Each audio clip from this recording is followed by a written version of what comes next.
दोस्तों आगे वीडियो में कांग्रेस नेता चरण सिंह सापरा ने गोदी मीडिया एंकर अंजनाम कश्यप की बड़ी बुरी तरह से धुलाई कर दी। गोदी एंकर के एक सवाल के जवाब में सापरा जी ने उसे दिन में तारे दिखा दिए। वैसे गोदी एंकर को ज्यादा तकलीफ तब हुई जब सापरा जी के जवाब के समर्थन में वहाँ बैठी जनता ने खूब तालियां बजाई, जिसके बाद तो गोदी एंकर का मुंह देखने लायक था। वैसे आज की डिबेट में बीजेपी का बेचारा नया प्रवक्ता फंस गया और जोश में आकर कथित वोट जिहाद का मुद्दा उठा दिया। उसके बाद तो अंजना से लेकर जनता तक सबने मिलकर बेचारे प्रवक्ता महोदय की खूब धुलाई की, जिसके बाद बेचारा प्रवक्ता महोदय कुछ बोल नहीं पाया। दोस्तों वीडियो बेहद मजेदार है, अंत तक देखिएगा क्योंकि वीडियो के अंत में कांग्रेस के नेता ने बीजेपी प्रवक्ता की बड़ी यूनिक तरह से धुलाई की है। वीडियो का वो हिस्सा जरूर देखिएगा। चलिए आपको आगे की डिबेट दिखाते हैं। आज एकनाथ शिंदे ने ये चैलेंज भी किया कि अगर बाला साहब ठाकरे की पुण्यतिथि पर राहुल गांधी उन्हें श्रद्धांजलि एक्स पर देते हैं तो वो हिंदू हृदय सम्राट बाला साहब बोलकर दिखाएं। अभी मजा आएगा ना भिड़ो। देखिए मैं आपको बताऊं कि एकनाथ शिंदे जी की दुकान में ज्यादा सामान नहीं है, सामान खत्म हो चुका है।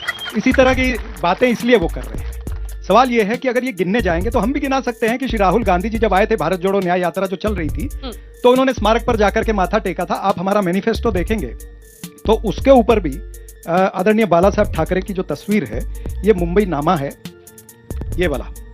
अगर आप कैमरा क्लोज करना चाहें तो देख सकते हैं, इसके ऊपर भी आदरणीय बाल ठाकरे साहब की तस्वीर है। लेकिन सवाल ये नहीं है आज मुंबई में, महाराष्ट्र में सवाल क्या है, यह है कि जनता के मुद्दे क्या है।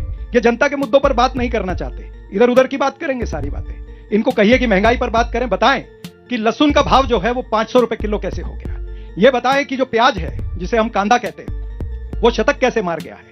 ये बताएं कि जीवन आवश्यक वस्तुएं जो है वो किस तरह से महंगी हो गई है। आज जनता के मुद्दे ये हैं और ये नारे अलग लगाते हैं। आज जनता क्या कहती है पता है कि बीजेपी हटेगी तो महंगाई हटेगी, बीजेपी हटेगी तो बेरोजगारी घटेगी, बीजेपी साफ तो किसानों का कर्जा माफ।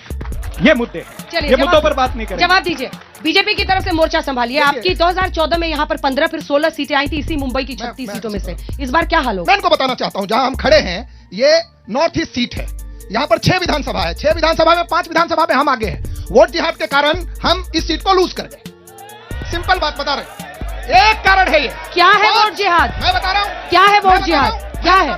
देखिए, हाँ देखिए, ये तो प्रमाण के साथ बोलिए, वोट जिहाद क्या होता है? मैं बता रहा हूँ। हाँ 6 विधानसभा में हम 5 में आगे हैं कि नहीं, ये आप पूछ लीजिए इनसे। 6ठे में हम केवल शिवाजी नगर। माइक पास रखिए, माइक पास रखिए। मैं बताता हूँ क्या है। अच्छा मैं पूछ पहले मेरी बात कंप्लीट होने दीजिए। नहीं ये नहीं चलेगा। दूसरी बात, इन्होंने कहा अरे रुको यार, ये तरीका नहीं है। इन्होंने कहा कि सामान एकनाथ शिंदे जी के दुकान में कम है। देखिए इटली से नेता और घुसपैठिए वोटर वो सामान की बात कर रहे हैं तो करें उनकी बात, जनता फाइनली तय करेगी। इटली का क्या मतलब है? नहीं, इटली का क्या मतलब है? इटली का क्या मतलब है? इटली से नेता आया है कांग्रेस पार्टी में, हम बोल रहे हैं। अरे शर्म आनी चाहिए आपको, शर्म आनी चाहिए आपको।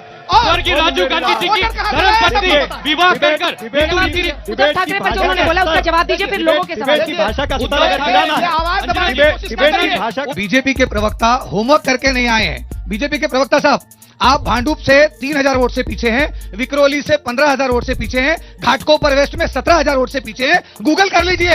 ये सब क्या देखना पड़ रहा है। डॉक्टर बाबा साहब अम्बेडकर जी के दिए गए संवैधानिक प्रक्रिया के अंतर्गत भारत का हर वो नागरिक जो मतदाता है, चाहे हिंदू हो, मुसलमान हो, सिख हो, ईसाई हो, वो मतदाता है। उसे अधिकार है अपने पसंद की पार्टी चुनने का, अधिकार है ना पसंद को नकारने का। लेकिन अगर all India Muslim personal law board की तरफ से कहा जाता है, उनके प्रवक्ता कहते हैं कि जो यूटी की तरफ वोट देगा उसका हुक्का पानी बंद। आपको लगता है ये सही है? बिल्कुल सही नहीं है। अगर वो बयान सही नहीं है, कह रहे हैं कि ये लोग मुसलमान वोट जिहादी हैं, वो भी सही नहीं है। जवाब दीजिए। और मुख्यमंत्री जी ने गाना गाया है हिंदुओं जागो, मतलब हिंदुओं को जगाने की जरूरत क्यों पड़ रही है? जगाने की जरूरत है ना, मैं बता रहा हूँ क्यों। देखिए अब ये बीच में हल्ला करने से तो कुछ होगा नहीं। आपने सवाल पूछा है तो मुझे जवाब दीजिए आप। देखिए मैं एक बात आपको बता देना चाहता हूँ, जहां तक ये बात कर रहे हैं महंगाई और बेरोजगारी की, तो कंपैरेटिव एनालिसिस होगा कि इनके सरकार 2.5 साल इनकी सरकार थी, इन्होंने क्या किया? कभी मंत्रालय तक नहीं पहुंचे, कहते कि हमने कर दिया। अभी ये गलत बात है।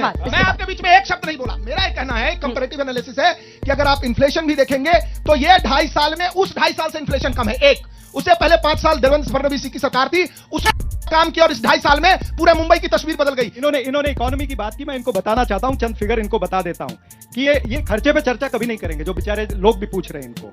ये इकोनॉमिक ग्रोथ मैं बताता हूं 9.54% से 7.6% हो गई है।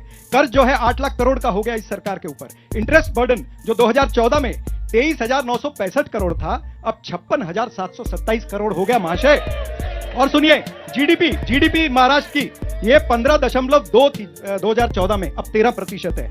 तो आप इटली की बातें करते, मैं आपको 56 टिकली बोल सकता हूं, तो ये बातों में मत जाइए। महाराष्ट्र 500 बिलियन डॉलर की इकोनॉमी है, 1 ट्रिलियन बिलियन डॉलर की इकोनॉमी की तरफ दौड़ रही है। इतिहास गवाह है कि जब जब हिंदू राजा लड़े हैं एक साथ में, तब मुगलों ने और अंग्रेजों ने हम पर राज किया। इसके लिए एक साथ होना बहुत जरूरी है। हम 180 सीट के ऊपर जीत के फिर से महायुति की सरकार बनाएंगे। एक जवाब देखिए, ऐसा है, इस पार्टी की, इस तीर कमान की ये हालत है कि इनको उधार पे उम्मीदवार लेने पड़ रहे हैं। भारतीय जनता पार्टी के 1 नहीं 2 नहीं 15 180 के ऊपर हम जीत रहे हैं। 15 उम्मीदवार उधार पे इन्होंने बीजेपी से लिए, 2 उम्मीदवार इन्होंने अजित पवार के वहां से लिए। ये उधार पे जी रहे हैं।